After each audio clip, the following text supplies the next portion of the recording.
Good afternoon, everybody. Thank you for joining our Building and Proving the Value of Talent Acquisition seminar. We're just waiting for a little bit longer, just to allow a few more people to join. I can see a few more people joining, and then we will start the session.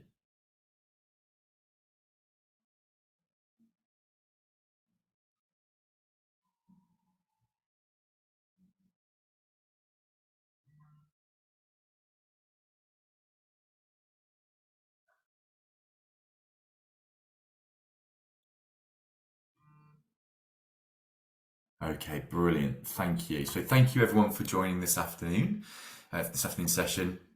My name is James Pratt. I am a solutions consultant at TriPad. So my job is to work with organisations to identify their recruitment processes, recruitment challenges, and recruitment objectives, and talk about how we can achieve them using TriPad talent acquisition technology. The subject I'm going to talk about this afternoon is building and proving the value of talent acquisition. So, firstly, we know that recruitment is an incredibly challenging area. We are dealing with significant challenges around sourcing, meeting ED&I targets, and engaging with hiring managers. Yet sometimes, I don't know if you get the feeling that sometimes we are a bit undervalued as a community within an organisation. And this quote isn't just to insult everyone on the call today. It's not what we think. It's a conversation that our Chief Commercial Officer was having with the CEO a few weeks ago, where they mentioned that their thoughts around in-house recruiters were that basically failed agency recruiters, that HR and certainly talent acquisition is an unnecessary overhead, and basically it's all a bit of a waste of time and a cost and a drag to the business. Now, hopefully you as a community, as individuals, aren't facing quite such extreme views, but I think there is sometimes a feeling in a lot of businesses that TA is not the sexiest bit of HR, and certainly that TA isn't driving revenues and profits. And today what we want to talk about is actually how you can demonstrate the value of what you do and make business cases for why TA should be consistently invested in. But let's set a bit of context first of all, because if you're a business leader at the moment, there's a lot of uncertainty out there right now. Post-pandemic behavioural changes, hugely disrupted supply chains, cost of goods, the new I word, inflation, that seems to be everywhere, increasing demands from your workforce as well, because they're obviously suffering at the sharp end of cost of living crisis, which means there's real pressure for pay rises. Put on top of that kind of global financial and security concerns, and you can see why as a business leader you would potentially be cautious. And leaders tend to keep their hands in pockets and tend to resist investment in those types of scenarios. It's kind of like a batten down the hatches type approach, especially in terms of your overheads, which is typically viewed as recruitment resource, job advertising, and frequently talent technology. But what we're asking organisations to do, and recruiters to do in particular, this isn't a list of job roles that we're recruiting to. These are all aspects of a modern talent acquisition person's job role. So we're asking talent acquisition to do a hell of a lot. And if we are cutting and slashing that budget as well, then obviously we're asking our talent acquisition team to do more and more, potentially with less and less. I mean, we know recruitment is a really tight labour market at the moment. We know that it's a candidate short market. We know that some sectors actually are really booming at the moment. Recruitment is really red hot in healthcare and logistics, and we know those areas are really, really busy. But obviously, in other sectors, potentially recruitment is often one of the first areas that people look to make cuts and changes. I think the other key thing as well is where organisations are innovating and introducing new talent acquisition technology, there's got to be the headroom within the organisation to deliver on that. So We spoke to a recruitment leader of an organisation a few weeks ago. They brought in a piece of technology which was worth around about £200,000. It was a smart sourcing candidate relationship management tool. But they hadn't left the wiggle room within the recruitment team in order to implement and then embed that technology and get it up and running. So that piece of kit, if you like, was just being left not touched, having had the organisation go through a procurement process and pay £200,000 for that piece of kit. So, again, where organisations maybe are buying a piece of technology and thinking, right, well, that can that can support us and it can sustain a certain amount of potentially lack of people power in a department. Again, that needs to be thought through and properly planned for. And there's a real danger that where we're not making the most of technology and where we are relying on Microsoft Excel spreadsheets, and we aren't really kind of thinking about our processes and that technology flow, that we become a constantly reactive post and pray talent acquisition department and team. So what I want to do now is to think about another department that is equally often kind of threatened with budget cuts when the going gets a little bit tougher, and that is recruitment, marketing, sorry. And we all know that recruiters have a significant amount of marketing skills, whether that's working to source candidates, designing campaigns, talent pooling, copywriting. There are a lot of overlap between marketing and recruitment. So, for example, the CEO who didn't like recruiters earlier on at the start of the presentation, had an equally low opinion, I think, of around kind of marketeers, that they aren't adding to the bottom line. And CEOs and CFOs see marketing, as a cost center and not a profit center, in a similar way that people often view recruiters. So what I want to do is there's quite a lot of research into marketing and actually how budgets impacting your marketing then affects the organization as a whole in terms of growth and sales. So I'm going to share some ideas around what marketing potentially has to teach us about recruitment and vice versa. So this is a gentleman called Mark Ritson. He's considered a bit of a guru in UK and US marketing circles. And although we're not technically in a recession, I think was the word, not technically in a recession was the phrase used by Jeremy Hunt. We're certainly in an economic squeeze that's affecting us all. And these types of lessons, I think, can be moved across into recruitment, are really informative about kind of where we are.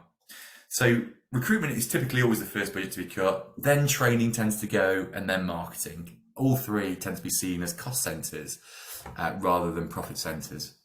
But the research in this area has something quite interesting to tell us about those organisations that decreased their marketing spend and also increased their marketing spend. So this table here, and this research is from the long and the short of it. And this is research compiled around organisations who went through the Great Depression. So in the US, and there's a lot of big numbers here. There's a lot of established research here. So across the top, you can see the years as they progress through from 1920 to 1924. And what you're seeing at the top of here is those organisations that didn't spend any money on marketing or advertising to start with. The second row down is those that decreased their advertising spend, and the bottom is those that actually increased their advertising spend over the course of those years. So you can see we're all starting in the same place in 1920, but what happens is that those organisations that decreased their spend on marketing and advertising, so you see a pretty rapid reduction in 1920 to 21. So these numbers represent sales made by that organisation over the course of this period of time. So you can see that straight away, those that decreased their advertising actually dropped by 5 indices points, while those who increased their advertising actually increased straight away by 10 points. But once you get to 1924, what you see is an absolutely huge swing of 24 points, of a 24-point difference between those that actually cut their spend and those that actually increased their spend over the course of that time. So what's going on there? So Mark Ritson says, quite clearly, in case studies going back a century, the stories are always the same. The companies that maintained ad spend or even increased it during a recession saw little advantage during the hard months of the squeeze. But the minute the green shoots of growth appeared, their growth was spectacularly superior versus competitors that cut back during the recession. So what seems to be happening is that where you cut basically the tools and the spend that you have, you're seeing that organisations quickly cannot take advantage of the recovery. So they're thinking about the recession or thinking about the troubled times, but they're not necessarily thinking about the recovery. They're not putting themselves in the best place to actually thrive when they come out of that, when we come out of that recession or tougher time. Or to put it another way, as the late great Ayrton Senna said, you cannot overtake 15 cars in sunny weather, but you can when it's raining. So when you think about it, everyone that's on this call from different organisations, we're all competing in that what used to be called the war for talent, and where organisations are constantly still reaching out, engaging, it just makes sense that they're going to have a far better experience in terms of bringing the best people into the organisation, identifying the best talent, and therefore kind of growing as an organisation. So overall, the message seems to be, think about the recovery. The message to the C-suite is, think about the recovery, not necessarily the recession. If you cut back too harshly, you aren't going to give yourselves the capability and the tools to quickly take advantage of the situation when things do improve. And if we think about the pandemic and we think about organisations that became maybe slightly notorious following the pandemic, I think we can see some kind of lessons in that. So, retail, hospitality, transport, particularly air travel, was really hit hard. There were obviously huge layoffs. And then if we think about how we think about their ability to recover, you think about the Manchester airport security queues. You think about the closure of a number of Wetherspoon's stores. Not just how has that cutting affected their ability to recover, but not just that. What's it done to their employee value proposition? So the press as well that has gone with those cost-cutting measures, the difficulties in getting started again. If you think how's that impacted their recruitment teams, then when they're trying to bring people back in to actually fill those shifts that they need to fill to produce those big business outcomes that they need to fill out. So I think we can all probably think of examples around that. So again, the message, you cut too deep, you recover a lot more slowly. It has an impact on your EVP in terms of then trying to re-recruit people. And it has an impact on your organisation as a whole, at a customer level, potentially as well, because we see those queues at Manchester Airport, or we hear about what happens at Wetherspoons. And, I'm sure there'll be lots more research, on this. And I think there is, it looks like there's a pretty clear link in terms of the lessons in advertising and marketing that can then transpose across into recruitment. So how can we look at building a business plan or demonstrating our value as a team, as a TA team for an organisation and business? So this is Danny, and Danny runs an organisation called Foresight, and Foresight basically support organisations to plan their future workforce requirements. So they survey and collect requirements information and look to project the amount of staffing that organisations will need for up to 100 days plus ahead in the future. And what Danny and the team do in terms of trying to demonstrate the value of the service that they're delivering, or that recruitment is delivering, is they look at the problems and the costs, and they look at and analyse a thing that they've termed empty chair time. So what they do is they analyse how much revenue is lost per day, per job role, and then they look at the number of empty chair days they have on average for vacancies. Then they look at the number of vacancies and they produce a figure. So how they calculate that, so if you think about, let's say, a sales role, you might be looking to bring in a new salesperson. You can calculate what the average revenue is generated by a salesperson over the course of a year. You can divide that by the number of working days. And therefore, for every day that we fail to bring someone in to do that role, we've got a lost revenue figure per day. But equally, it doesn't need to be necessarily sales.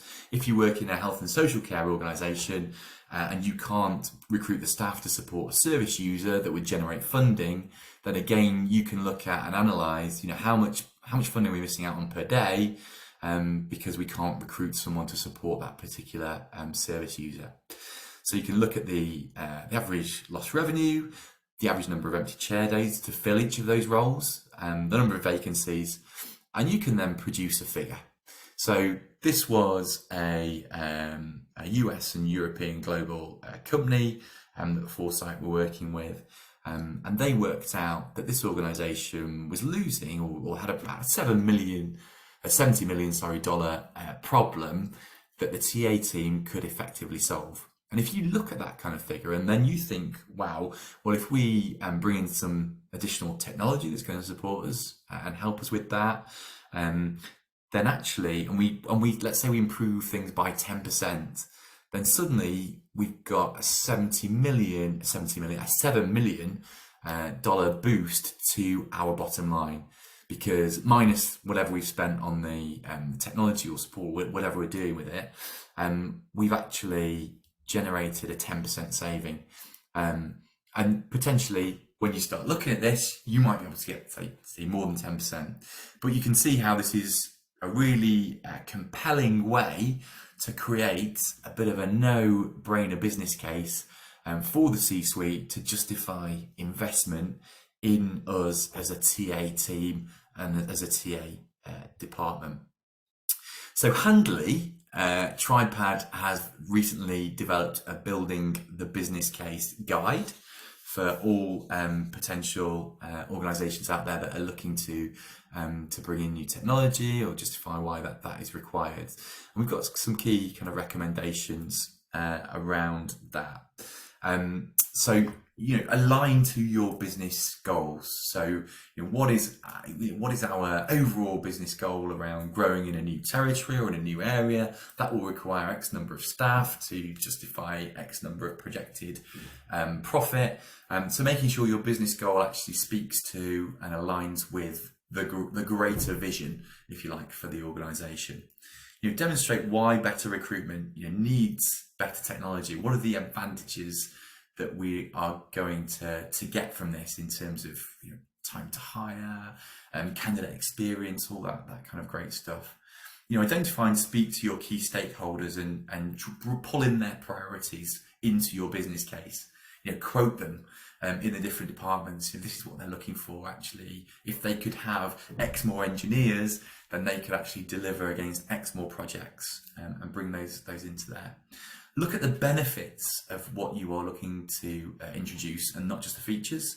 So if you were making a business case for technology and there was a candidate relationship management tool in there, a feature might be that you could hold, say, 1,000 potential candidates in the candidate relationship management database.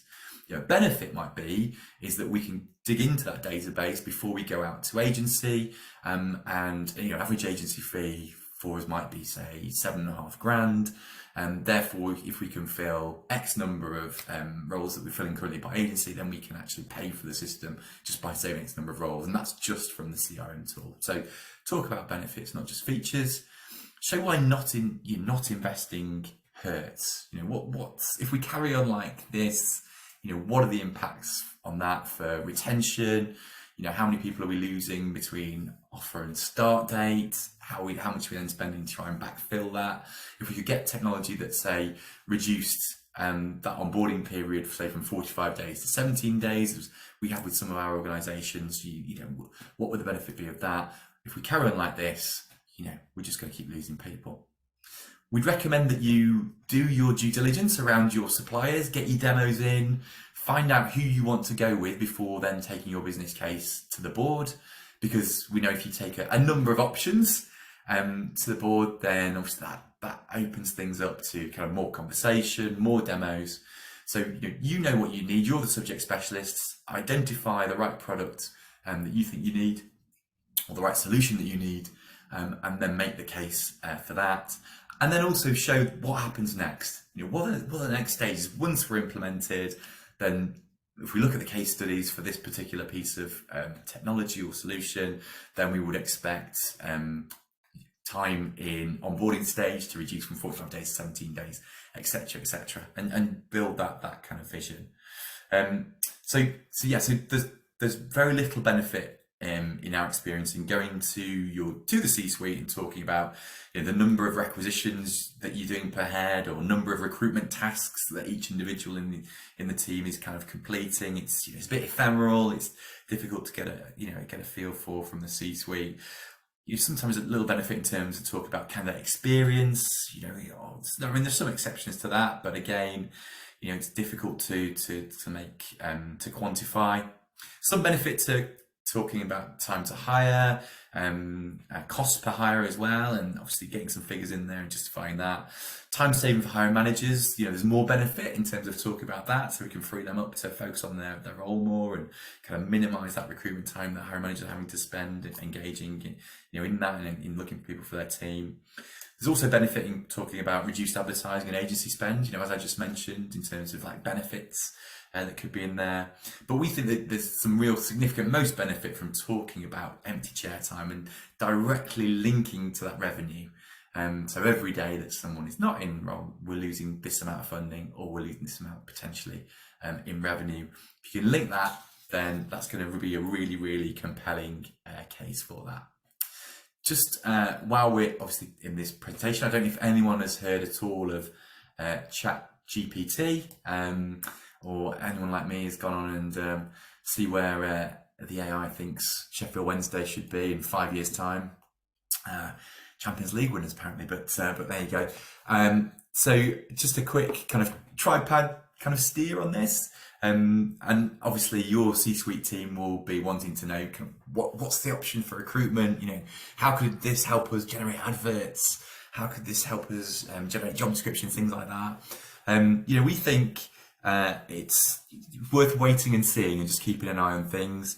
Our kind of golden rule internally is that you don't compromise your company by putting information into ChatGPT which is potentially sensitive or private, because it will remember it and it could potentially regurgitate it. So yeah, I think we kind of take a bit of a wait and see approach whilst also exploring potential uses. But obviously, while it's untried and untested a little bit at the moment, we're keeping a watchful eye out there. But interested to hear people's comments and thoughts potentially when we get to the questions section on the presentation. So something that gives the C-suite real confidence as well is having good external data and about what's happening in the candidate market. So we've also just produced a report around salary security and purpose as well for potential candidates in the job market. So we surveyed 1,158 employed people. It's a representative sample for gender, geography and company size as well. And we wanted to really uncover what is driving candidate behaviour. There's a little QR code here at the bottom. So if you do want to access a copy, if you just take a quick photo of that QR code, then you'll be able to download that. So I'm going to talk a bit about the research that we've got in here. Key questions are around what are candidates worried about, what are their career plans, how do they feel about job hunting at their current moment in time, and how is this influencing their behaviour, and what does it mean for us in terms of our recruitment strategy. So if we go in, we ask the question around, with a recession ahead, so when we conducted this, it was looking like more than just a technical recession, as Jeremy phrased it, but obviously it's definitely a squeeze. How concerned are you in particular? We've grouped the three areas into job security, pay and benefits, and into flexibility. So we looked at which of these particular areas were the most key for different employees, and without question, the area that people highlighted the most was pay and clearly money. So concerned about pay freezes, concerned about the reduction in pay value as well. Losing bonuses and other benefits were also a key concern. The next of our three areas that was highlighted was security. So people worried about job security, loss of shifts, potentially also loss of colleagues, having an impact as well on the team and on the organisation as a whole. And then thirdly, there was also then flexibility. So the working from home that a lot of people kind of accessed and enjoyed during the pandemic. To a certain extent, there was a fear about having that removed, people being actually forced back into the office as well. So those are the key highlights and areas from that question. We then went on to ask, are you happy at work? And on a scale of 1 to 5, how far do you agree with the following? So according to this, over half of people are happy in their job roles, which is great, 53%. But obviously what that means is that nearly half are actually unhappy in terms of their job roles and positions. So there seems to be a whole pool of people out there who you could potentially target and bring across, up to, if our sample was properly proportionate, then potentially 47% of the workforce could potentially be unhappy in their particular positions.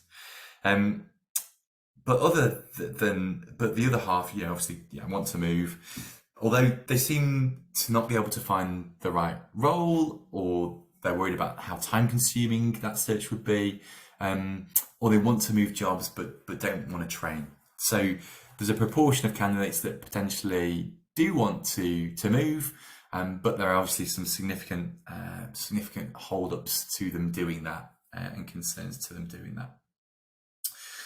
But what this means is, obviously, as I mentioned, a significant pool of candidates here with the right messaging and process, could become your next hires.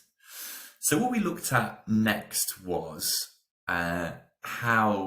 what form did those respondents feel that an application journey should take.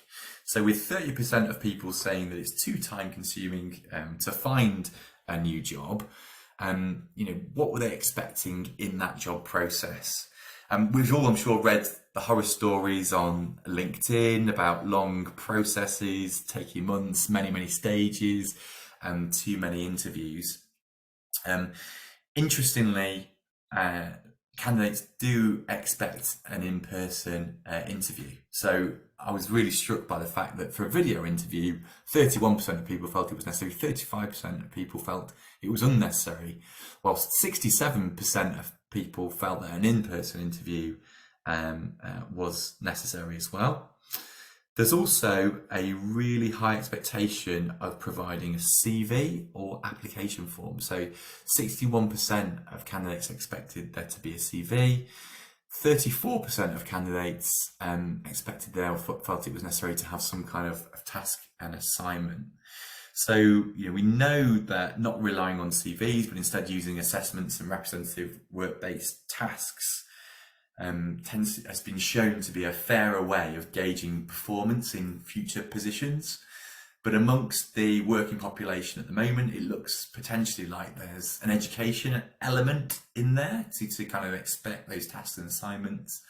And there still is an attachment amongst the majority of respondents to our survey to the actual CV rather than completing a task or assignment. So how to introduce fairer and more effective screening methods is kind of a really interesting question.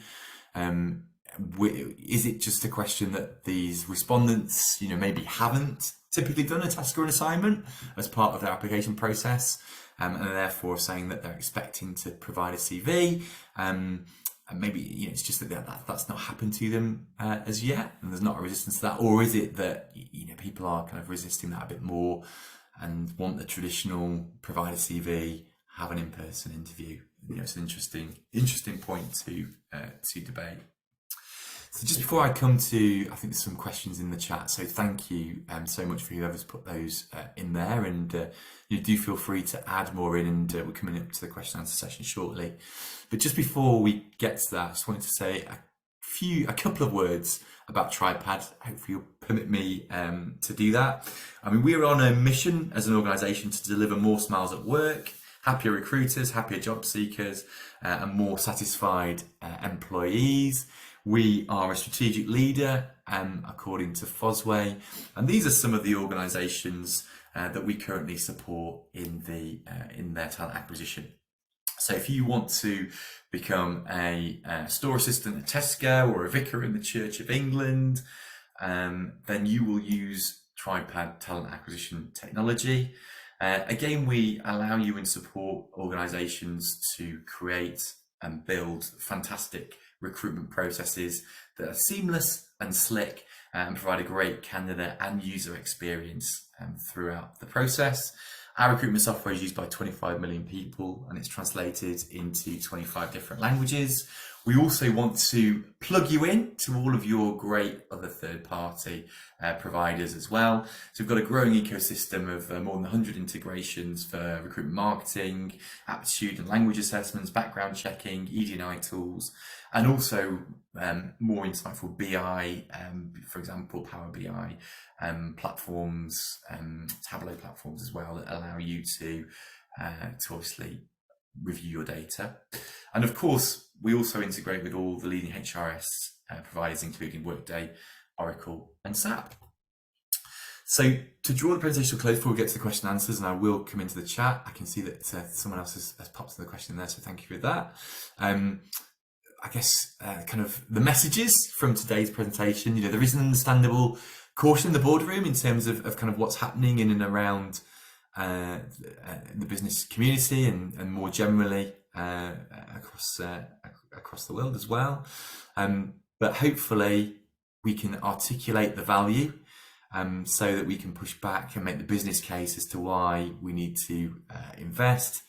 A data-driven approach, we know it helps you deliver those gains that you need. So taking the facts, the figures, looking at things like empty chair time, will hopefully help you build out that and support you to build that business case, and to really go out and gain what we deserve, I think, as talent acquisition professionals, and also gain the respect and the adulation that TA actually requires in terms of the contribution we make to organisations, because a manager and a business is only as good as their team, and we need our TA team to be bringing through brilliant people to support the business and to be delivering the objectives that we will have.